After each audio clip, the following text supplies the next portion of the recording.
Hello everyone, welcome to Pharmrocks YouTube channel. Pharmrocks के YouTube educational channel में आपका स्वागत है। In today's video lecture we will study in detail about the angina pectoris. Angina pectoris की जो medical term है for the condition of a chest pain, कि जब आपके सीने में दर्द होता है कि जिसको हम कहते हैं चेस्ट पेन, तो उसके लिए जो मेडिकल टर्म है वो है एंजाइना पेक्टोरिस। तो वो होने के जो रीजंस हम कहते हैं कि कौन से रीजंस के कारण आपको चेस्ट पेन होता है कि जिसको हम कहते हैं कोजिस। फिर उसके साइन एंड सिम्टम्स क्या होते हैं, कि कौन से साइन एंड कौन से सिम्टम्स डेवलप होते हैं एंजाइना पेक्टोरिस के अंदर, एंड कौन से मेडिसिन से इसकी ट्रीटमेंट की जाती है। तो ये डिटेल स्टडी करेंगे हम आज के वीडियो लेक्चर में ऑफ ए एंजाइना पेक्टोरिस। तो यहाँ पे जो हम कुछ मेडिकेशंस देख रहे हैं टाइटल स्लाइड के अकॉर्डिंग टू, तो उसमें एटेनोनॉल यूज़ किया जाता है, फिर वेरापामिल, निकोरंडिल टैबलेट से, एज वेल एज नाइट्रोग्लिसरीन की सबलिंगुअल टैबलेट्स पेशेंट को दिए जाते हैं कि जब उनको चेस्ट पेन होता है due to the angina pectoris. तो हिंदी में उसको हम कहते हैं सीने में दर्द होना, कि आपके सीने में जो दर्द होता है तो उसको हम चेस्ट पेन कहते हैं, और मेडिकल टर्म है उसके लिए angina pectoris. So expert lecture by Amar sir, mister Amar M Rawal, assistant professor and founder of Pharmrocks. Thank you friends for be in a 1 lakh family of Pharmrocks. Updated रहिए फार्मा नॉलेज के साथ, access करिए study material, test series and video lecture on app Pharmrocks. तो अगर आपके पास Android phone है तो Google play store पर से आपको डाउनलोड करिए। अगर आपके पास आईफोन है तो ऐप स्टोर पर से भी उसको डाउनलोड कर सकते हैं। तो must download the app Pharmarocks and learn online through our various online courses on Pharmarocks mobile application. तो सबसे पहले समझिए कि what is the angina pectoris. तो angina pectoris is the medical term for chest pain. तो ये है सबसे पहले आपका इंपॉर्टेंट पिन पॉइंट कि what is the meaning of angina pectoris.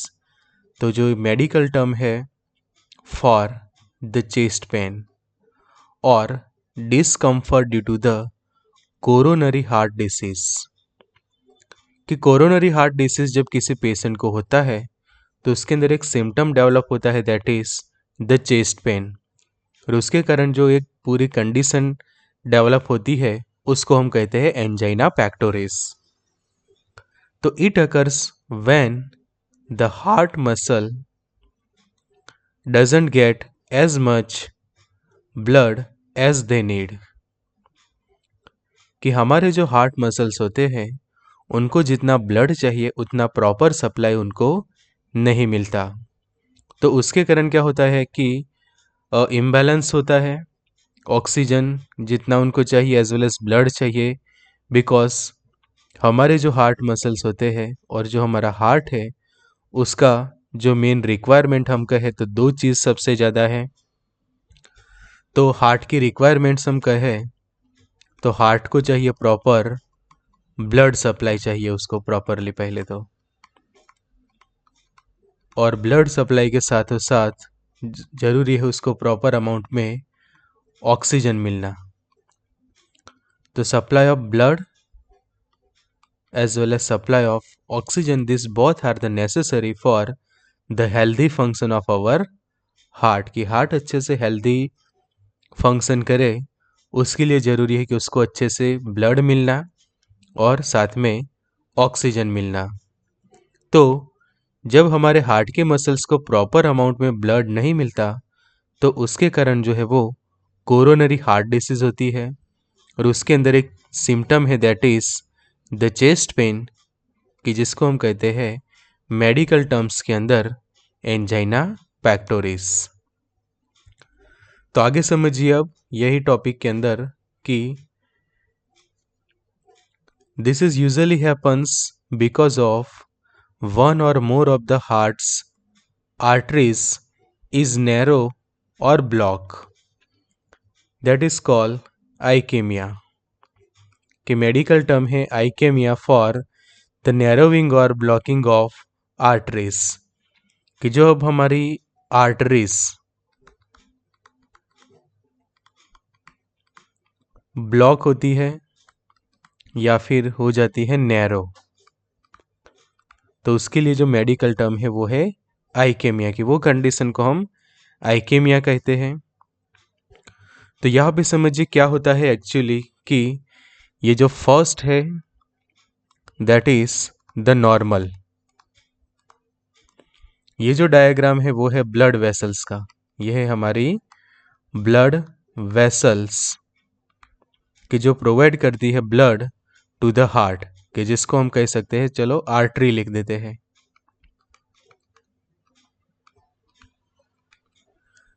तो ये आपने लिख लिया कि आर्टरी है ये, कि जो आगे जाके क्या होती है, ब्लॉक होती है या फिर नैरो हो जाती है। तो ये देखिए कंप्लीटली नॉर्मल, कि वो प्रॉपर उसके साथ ब्लड जो है वो कैरी करती है, और वो जो है वो आगे जाके जो हमारा हार्ट होगा, हार्ट तक ये प्रॉपर अमाउंट में ब्लड और उसके साथ जो कॉम्बिनेशन में जो ऑक्सीजन भी रहता है वो पहुंचाती है, और जिसके कारण हमारे हार्ट को प्रॉपर ऑक्सीजन भी मिलता है एज वेल एज ब्लड भी मिलता है। अब जब सेकंड कंडीशन में स्टार्ट होगा है कि यहाँ अब नैरो हो रही है, ये काफ़ी हो गई है नैरो, तो जिसके कारण देखिए ये जो है यहाँ पे प्लेक फॉर्मेशन हुआ है, कि जिसको हम कहते हैं ब्लॉकेज। ये वाला देखिए आप, ब्लॉकेज, और ये ब्लॉकेज जो है वो वहाँ पे फैट हो सकता है, फिर जो हम कहते हैं कोलेस्टेरॉल होता है वो हो सकता है, as well as other substance की जो यहाँ पे ब्लॉक करते हैं आपकी आर्टरीज को। आगे जाके ये ब्लॉकिंग और इंक्रीज होता है, और यहाँ पे देखिए कि यहाँ पे समझो कि ब्लॉकेज को मैं यहाँ लिखता हूँ नैरो ब्लॉकेज है, नैरो ब्लॉकेज, क्योंकि अभी कंप्लीटली ब्लॉक नहीं हुआ है, नैरो है, बट यहाँ पे फुल ब्लॉकेज आगे जाके, कि देखिए यहाँ पे कोई आरबीसी आपको देखने को ही नहीं मिलते हैं, there is no RBC and no blood, because यहाँ से ही ये रास्ता जो है वो बंद हो गया है, कंप्लीटली ब्लॉक हो गया है, जिसके कारण ये तीसरे कंडीशन के अकॉर्डिंग टू ये ब्लड जो है वो यहाँ से आगे फ्लो नहीं होगा। तो उसका मतलब क्या हो कि आपकी जो आर्टरी से चाहे ब्लॉक हो गई है या फिर नैरो हो गई है, कि जिसको हम कहते हैं कोरोनरी हार्ट डिसीज, कि जब आपके बॉडी के अंदर काफ़ी फैट डिपॉजिट होता है, कोलेस्ट्रॉल, और वो कोलेस्ट्रॉल और फैट जब आपके आर्टरीज के अंदर जमा होता है, तो उसके कारण आगे जाके आपकी आर्टरीज की जो ब्लड वेसल्स है, कि आपके हार्ट को अच्छे से प्रॉपर ब्लड पहुंचाने का काम करती है, वो ब्लॉक हो जाती है, और जितनी डिमांड रहती है हमारे हार्ट की, वो डिमांड पूरी नहीं होती oxygen as well as blood की, और जिसके कारण जो हार्ट रिलेटेड प्रॉब्लम होता है, कोरोनरी हार्ट डिसीज, और आगे जाके उसके अंदर जो सिम्टम डेवलप होते हैं that is the chest pain. तो angina is a symptom of coronary artery disease. Angina is the chest pain that occurs due to imbalance between the oxygen supply and demand. कि अभी जो मैंने आपके बात की कि जो आपके हार्ट को प्रॉपरली चाहिए ऑक्सीजन और साथ में उसको चाहिए ब्लड सप्लाई, तो chest pain occurs due to the imbalance between oxygen supply and demand and also the blood to the heart. Angina is a symptom of coronary artery disease, कि यहाँ पे स्पेशली जो आपकी आर्टरी है वो affect होती है। ये देखिए कि जो अभी मैंने आपको समझाया आर्टरी का, कि जो ब्लड वेसल्स नैरो होती है और आगे जाके ब्लॉक होती है। तो in angina there is a fix atherosclerotic narrowing of the coronary arteries, कि जो हम एथेरोस्क्लेरोसिस कहते हैं, कि जो कंडीशन कि जिसके अंदर आपकी आर्टरीज के अंदर ब्लॉकेज होता है, तो उसके कारण जो है वो चेस्ट पेन पेशेंट को होता है।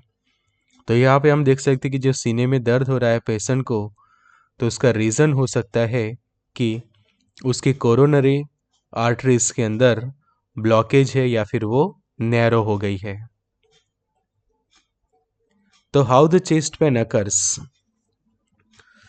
तो यहाँ पे समझिए कि सबसे पहले तो imbalance between oxygen supply and demand to the heart, कि हार्ट को जितना ऑक्सीजन चाहिए और जितनी उसकी डिमांड है उसके कंपेयर में उसको कम अमाउंट में ऑक्सीजन मिल रहा है, कि जिसकी उसको डिमांड है, और जिसके कारण क्या होता है, इम्बैलेंस हो जाता है कि ऑक्सीजन के सप्लाई एंड डिमांड जो है हार्ट की।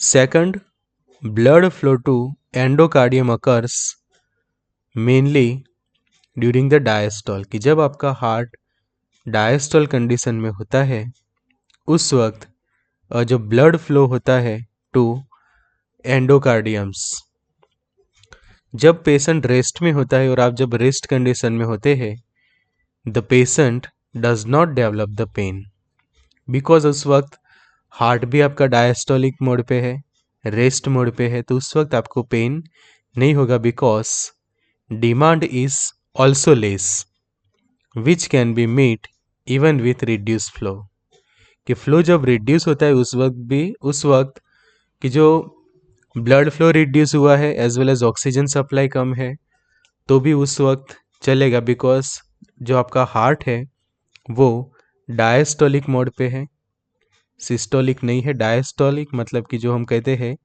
रेस्टिंग मोड पे है।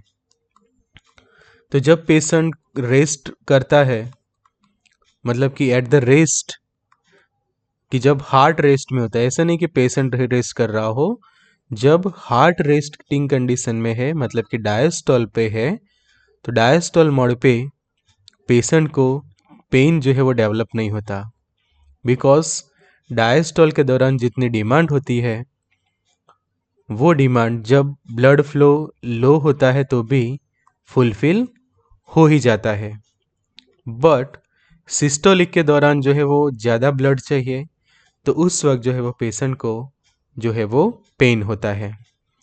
तो जब आप करते हैं, एक्सरसाइज करते हैं और इमोशनल स्टिमुली और myocardial oxygen requirement increase, that result in anginal pain because blood supply is fix and can not be increase, blood supply आपका फिक्स हो गया है या फिर रिड्यूस हुआ है because of the blockage as well as narrowing of a blood vessels. तो शुरुआत में जो हमने देखा कि डायस्टोल की जब हार्ट आपका रेस्ट पे है, एज वेल एज समझे कि पेशेंट थोड़ा बहुत रेस्ट कर रहा हो या फिर उस हार्ट आपका डायस्टिल मोड पे है, तो उस वक्त कम ऑक्सीजन होगा या फिर कम ब्लड फ्लो होगा तो भी पेशेंट को पेन नहीं होगा। बट जब आप एक्सरसाइज करते हैं एज वेल एज कोई इमोशनल ऐसे स्टिम्युलिस है, स्ट्रेस वगैरह है, या फिर मायोकार्डियल ऑक्सीजन रिक्वायरमेंट इंक्रीज होता है आपके हार्ट के द्वारा, तो उस वक्त पेशेंट को जो है वो हार्ट के अंदर पेन होता है, बिकॉज हार्ट को जितने अमाउंट में ऑक्सीजन एज वेल एज जो ब्लड चाहिए वो नहीं मिल रहा है, इम्बैलेंस है, और वो इम्बैलेंस के कारण पेन जो है वो होता है। Two major strategies for the treatment, treatment के लिए दो स्ट्रेटजीज है कि हम प्रिवेंशन के भी स्टेप्स ले सकते हैं और साथ में ट्रीटमेंट। तो दो जो मेजर स्ट्रेटजीज है उसमें से फर्स्ट स्ट्रेटजी हम देखें तो that is decrease the oxygen requirement, oxygen requirement को हम डिक्रीज कर सकते हैं, और to increase the blood supply to the ischemic region, कि जो हार्ट का जो रीजन है वहाँ पे आप ब्लड सप्लाई को इंक्रीज कर दीजिए, तो ये एक स्ट्रेटर्जी आपकी फुलफिल हो जाएगी, ब्लड सप्लाई को आपने करवा दिया इंक्रीज। और ब्लड सप्लाई इंक्रीज करवाने के लिए ज़रूर पड़ेगा कि आप आर्टरीज जो ब्लॉक है या फिर नैरो हो गई है उनको थोड़ा बहुत डायलेट करवाए, या फिर सेकंड थिंग कि जो ऑक्सीजन डिमांड है,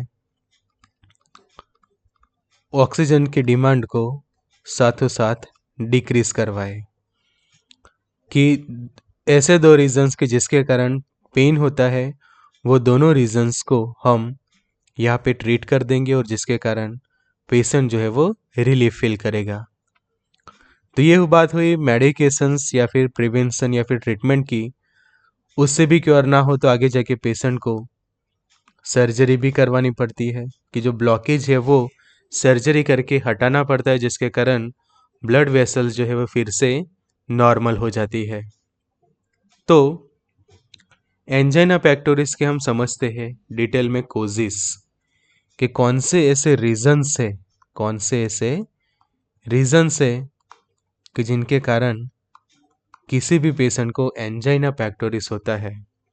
तो first reason that is narrowing of the blood vessels who supply blood to the heart. कि आपके हार्ट को ब्लड पहुंचाने वाली ब्लड वेसल्स कि जिसको हम कहते हैं आर्टरी, ये आर्टरी क्या हो जाती है, नैरो हो जाती है या फिर आगे जाके ब्लॉक होती है। तो आर्टरी के आप लेयर देखें तो एंडोथेलियम होता है, फिर उसके अंदर lipid, calcium and cellular debris वगैरह समझो कि यहाँ पे एक्यूमुलेट होते हैं।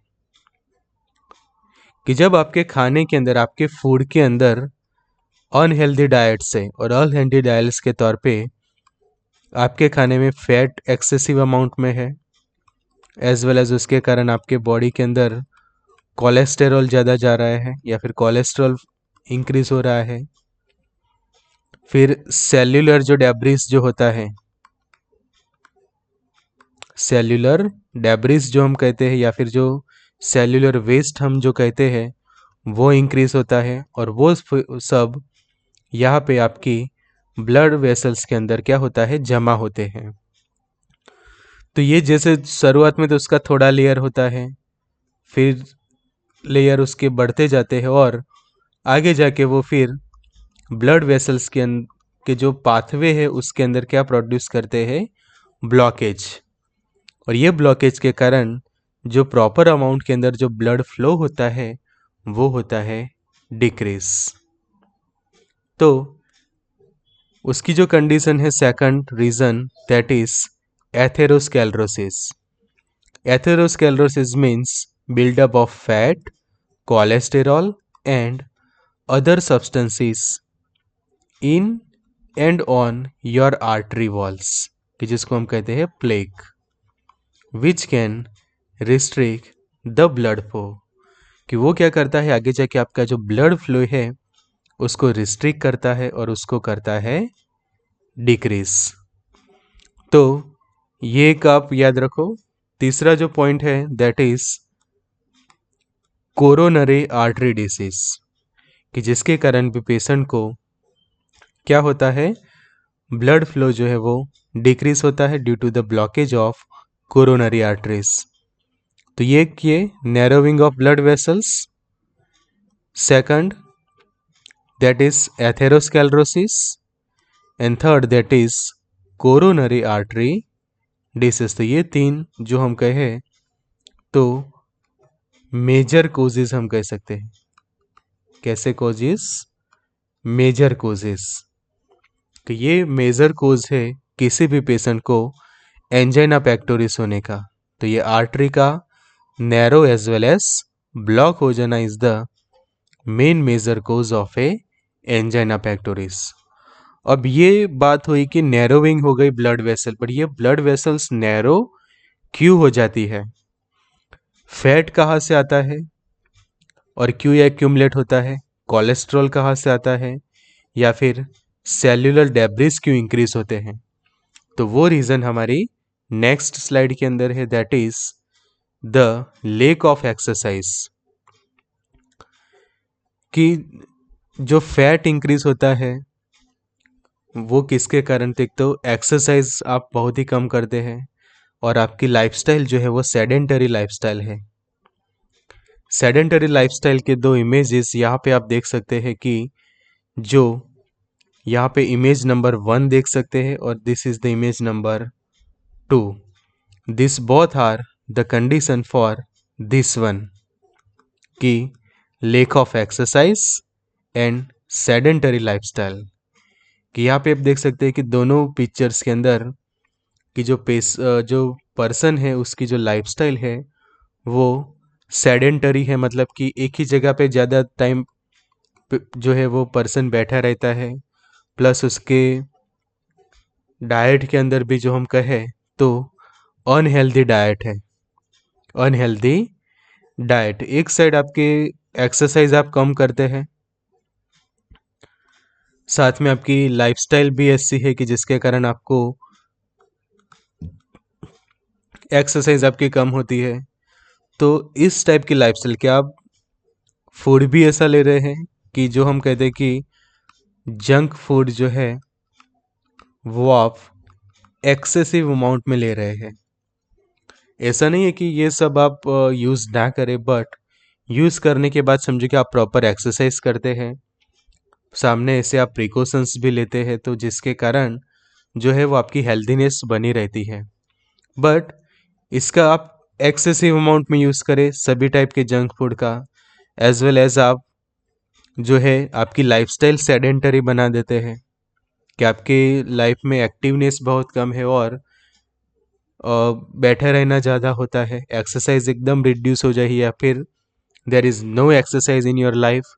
और एक्सरसाइज में ऐसा नहीं कि आप कहीं जिम में जाके कसरत करें या फिर किसी और तरह से आप करें, बट समझो कि नॉर्मल आपका वॉकिंग भी होता है तो भी वो एक टाइप की एक्सरसाइज ही कही जाएगी। या फिर आप जो है वो थोड़ा बहुत रनिंग करते हैं, साइकिलिंग करते हैं, तो वो भी आपकी एक एक्सरसाइज ही कही जाएगी। तो प्रिवेंशन यहीं पे है, यही स्लाइड्स के अंदर कि जब आप इस टाइप के फूड यूज़ करें तो भी सामने एक्सरसाइज करें, अच्छा हेल्दी डाइट लें और आपकी जो लाइफस्टाइल है वो सेडेंटरी से निकाल के एक्टिव लाइफस्टाइल बना दे कि जिसके अंदर एक्सरसाइज भी इंक्लूड हो, प्रॉपर रनिंग करें आप, थोड़ा बहुत वॉकिंग करें और हेल्दी खाना खाएं कि जिससे आपके जो आर्टरीज के अंदर कोलेस्ट्रॉल या फिर जो हम कहते हैं फैट वो डिपॉजिट ना हो। बिकॉज यहाँ पे सेकंड स्लाइड में आप रीड करिए कि क्या लिखा है कि unhealthy diet increase the deposit of fat और cholesterol in the walls of artery and narrow the blood vessels. कि ब्लड वेसल्स को ये नैरो कर देती है और कोलेस्ट्रॉल और जो हम कहते हैं फैट डिपॉजिट होता जाता है ब्लड वेसल्स के अंदर। तो इसको कंप्लीटली जो है वो अवॉइड करना चाहिए फॉर द प्रिवेंशन। तो ये है एंजाइना पेक्टोरिस के कोजेस। अब समझते हैं अच्छे से उसके सिम्टम्स। तो सिम्टम्स को आप लोकेशन वाइज समझिए। तो सबसे पहले तो chest pain is the main symptom of the angina pectoris और उसी के कारण इसको हम मेनली डिसीज ही कहते हैं कि चेस्ट पेन का जो प्रॉब्लम हम कहते हैं सीने में दर्द। तो ये जो सेंटर पोर्शन है आपका तो वहाँ पे आपको होता है पेन, तो चेस्ट का पोर्शन और discomfort often describe as a squeezing pressure. कि जो हम कहते हैं कि स्कीजिंग प्रेशर जो डेवलप होता है that type condition. Then fullness, tightness और heavy weight in the center of the chest. कि जैसे आपके सीने में काफ़ी कुछ भारीपन जैसा हो, ऐसा फील होता है, टाइटनेस फील होती है, फुलनेस फील होती है और समझो कि वहाँ पे कुछ प्रेशर फील हो रहा हो, that type condition is producing angina pectoris. फिर पेन और डिस्कम्फर्ट इन आर्म्स। कि आपके जो आर्म्स है वहाँ पे कि जो आर्म्स का जो पोर्शन है वहाँ पे पेशेंट को पेन होता है एज वेल एज डिस्कम्फर्ट होता है, एज वेल एज नेक का पोर्शन, आपके जो का portion, shoulder and back portion, कि shoulder and back. Pain similar to indigestion और हार्ट बर्न। तो अपर एब्डोमेन पे यहाँ पे जो पेन होता है तो उस वक्त आपको ऐसा लगता है कई बार कि पेन जो है वो ड्यू टू द इंडाइजेशन है, कि जो गैस ट्रबल कहते हैं उसमें भी आपको चेस्ट पेन होता है, एज वेल एज जो हार्ट बर्न होता है हाइपर एसिडिटी के कारण।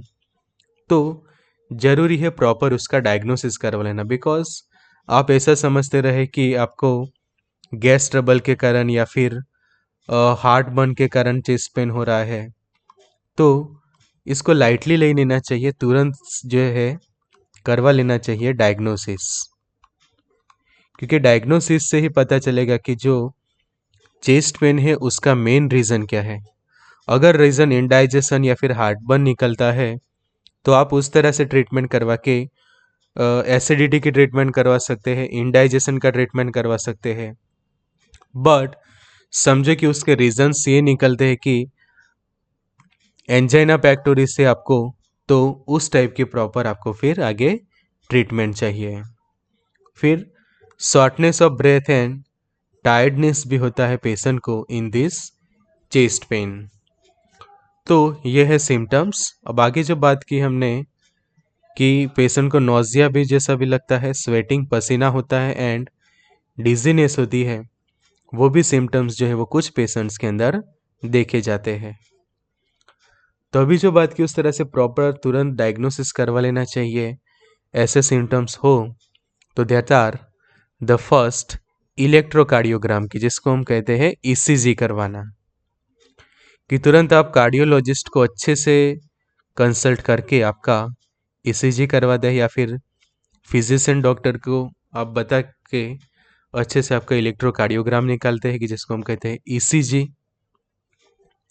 कि यहाँ पे देखिए ये डायग्राम के अकॉर्डिंग टू जो है वो आप ईसीजी करवा सकते हैं। Second that is exercise stress test, कि एक्सरसाइज स्ट्रेस टेस्ट भी परफॉर्म किया जाता है, बिकॉज एक रीज़न है कि स्ट्रेस के कारण भी कई बार चेस्ट पेन होता है, एंजाइना होता है, तो वो एक रीज़न कंफर्म करने के लिए एक्सरसाइज स्ट्रेस टेस्ट भी परफॉर्म की जाती है। देन इकोकार्डियोग्राम, कि यहाँ पे देख रहे हैं कि इकोकार्डियोग्राम के ट्रांसड्यूसर जो है वो आपके हार्ट के पास रख के इकोकार्डियोग्राम निकाला जाता है, कि जो हम कई बार कहते हैं कि इको किया जाता है, तो this is the procedure of echocardiogram. फिर चेस्ट एक्सरे भी निकाला जाता है पेशेंट का फॉर द डायग्नोसिस। फिर कोरोनरी एंजियोग्राफी, कोरोनरी एंजियोग्राफी की जाती है। कंप्यूटराइज टोमोग्राफी, की जिसको हम कहते हैं CT scan. And fourth that is MRI. तो ये वाला जो डायग्राम आप देख रहे हैं दिस वन, कि ये वाला कि कोरोनरी एंजियोग्राफी, कि जिससे आपको ये जो प्रॉपर ब्लड वेसल्स एंजियोग्राफी से पता चलता है, और कहाँ और कोई प्लेस पे समझो कि ब्लॉकेज हो तो वो भी आपको पता चलता है ड्यू टू दिस एंजियोग्राफी। तो ये है डायग्नोसिस के फीचर्स। अब बात करते हैं मेडिसिन एंड ट्रीटमेंट के बारे में।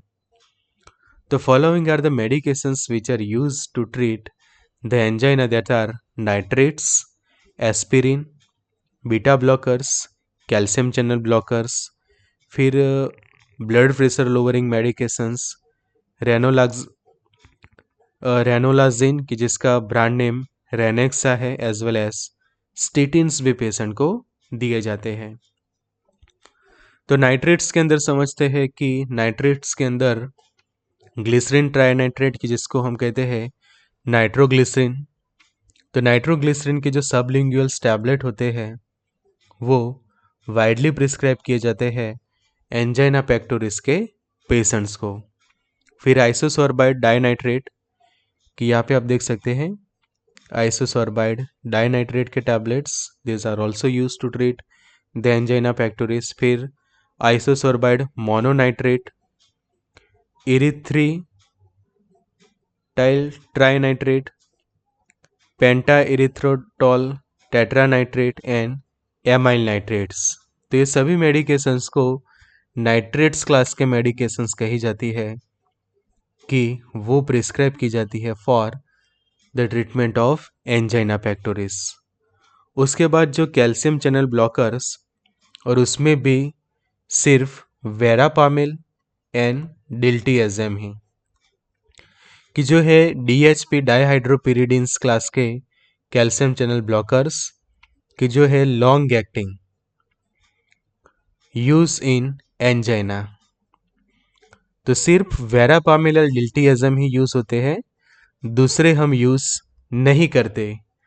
क्यों नहीं यूज करते तो वो भी जान लीजिए कि short acting like nifedipine should be avoided because this can attenuate the symptoms of angina by causing tachycardia,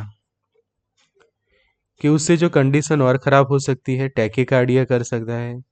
तो ये जो है वो अवॉइड करनी चाहिए कि जो शॉर्ट एक्टिंग डाइहाइड्रोपिरिडिन्स जो हम कहते हैं कि लाइक निफेडिपिन्स वगैरह, उनको जो है वो यहाँ पे अवॉइड करनी चाहिए। तो सिर्फ वेरापामिल डिल्टीएजम की जो लॉन्ग एक्टिंग है उनको ही हम यहाँ पे प्रीफर करवाते हैं। फिर बीटा ब्लॉकर्स जैसे कि प्रोप्रानोलॉल, एटेनोलॉल एंड मेटाप्रोलॉल।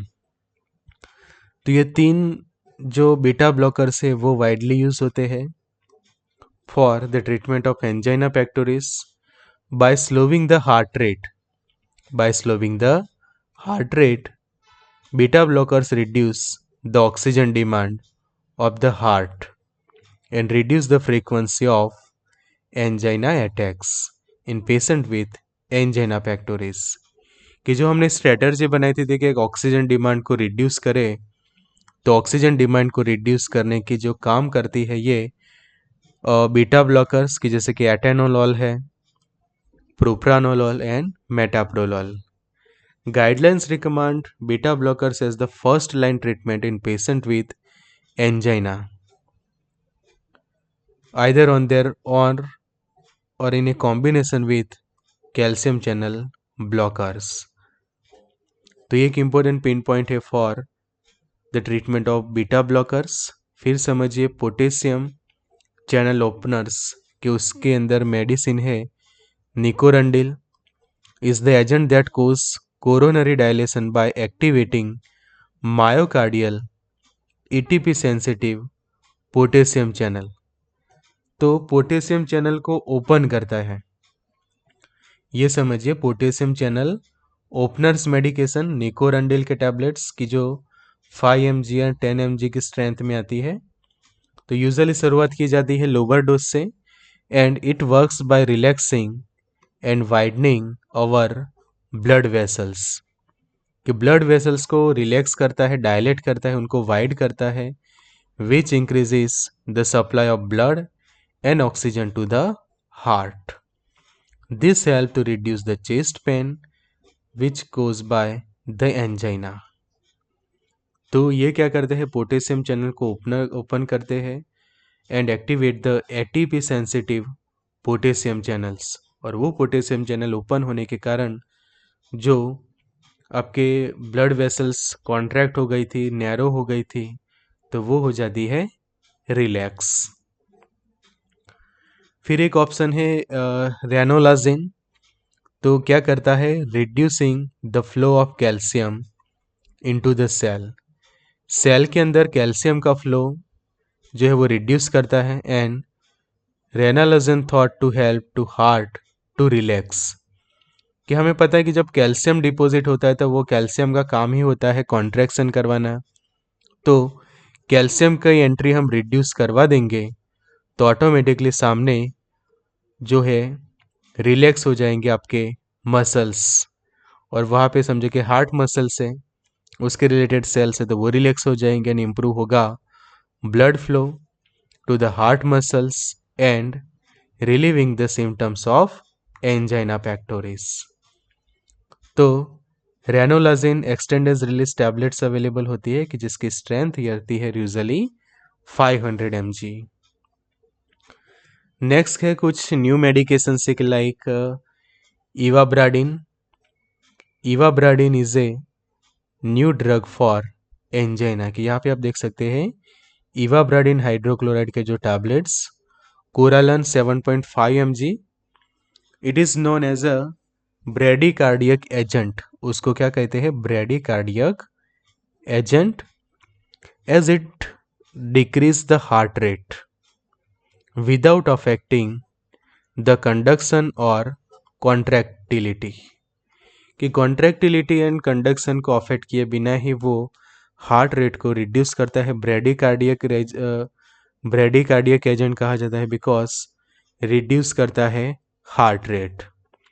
सेकंड जो ऑप्शन है वो है न्यूअर ड्रग है, दैट इज फासोडिल.